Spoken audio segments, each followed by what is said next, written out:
जेबो जेंना नुजानाय नङा मानोना बेवहाय बिथांमोना गावसोरनि साननाय हनायखौसो बुंदों आरो बे भिजन डकुमेन्टआव बिथांमोननि साननाय हनायखौसो जोङो लिरनानै फोरमायदों। जोंनि गभर्नमेन्टनि जि थांखि बेखौ जोङो मार्च दानाव जोङो फोसावगोन। जोंनि गभर्नमेन्टनि जि भिजन डकुमेन्ट बेखौ मार्च दानाव फोसावगोन आरो जेब्ला मोनसे हारिया गावनि गांनाय उखैनायखौ मोना, गावनि बायदिसिना जेंनाफोराव थाबाय थानो गोनां जायो, बे हारिया गुबुननि फारसे एसे गाज्रि नोजोरजों नायो एबा गुबुननि सायाव हिंसा जायो।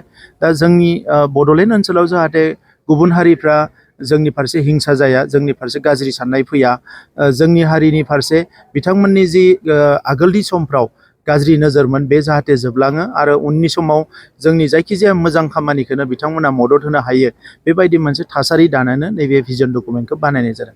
गोबांथार हारि माहारिनि दिनै बड'लेण्ड ओनसोलाव रायजो जानाय गासैबो हारि माहारिफोरनि भिजन डकुमेन्ट जोङो बेवहाय फोसावदों आरो बेखेवदों।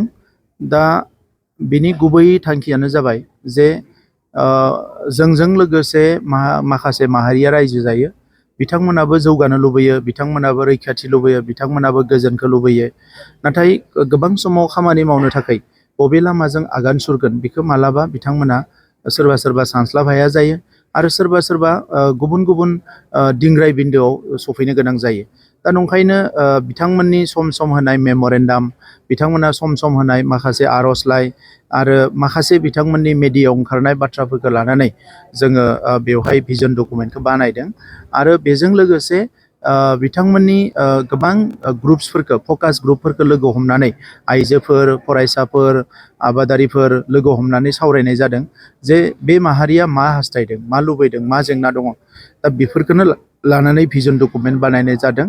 जों बर' माहारिया जेरै मोनसे गेरेमसा हारि जानो लुबैयो, बड'फा उपेन्द्रनाथ ब्रह्मआ जोंनो मोनसे भिजन होलांदो, जोंनो मोनसे नोजोर होलांदो, बे जाबाय बर' माहारिया बुहुमाव मोनसे गेरेमसा हारि जानांगोन। आरो बिनि थाखायनो दिनै जोङो सोलोंथाइ, रांखान्थि, समाजखान्थि, जोंनि हारिमु, जोंनि गुबुन गुबुन बिथिंफोरखौ जोङो जौगानायनि थाखाय खामानि मावदों।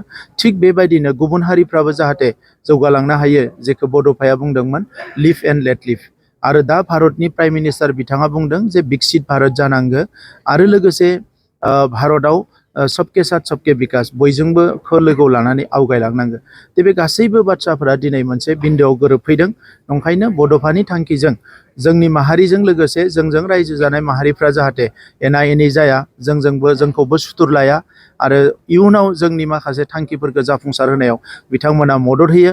दा नंखायनो जों बिथांमोनखौ मदद होनो थाखाय भिजन डकुमेन्ट बानायदों आरो बिथांमोनाबो जोंखौ मदद होनानै जोंनि आल्टिमेट गल, जोबथारनाय थांखियाव जाहाथे जों सहैनो हायो, बेसिम जोङो आवगायलांगोन।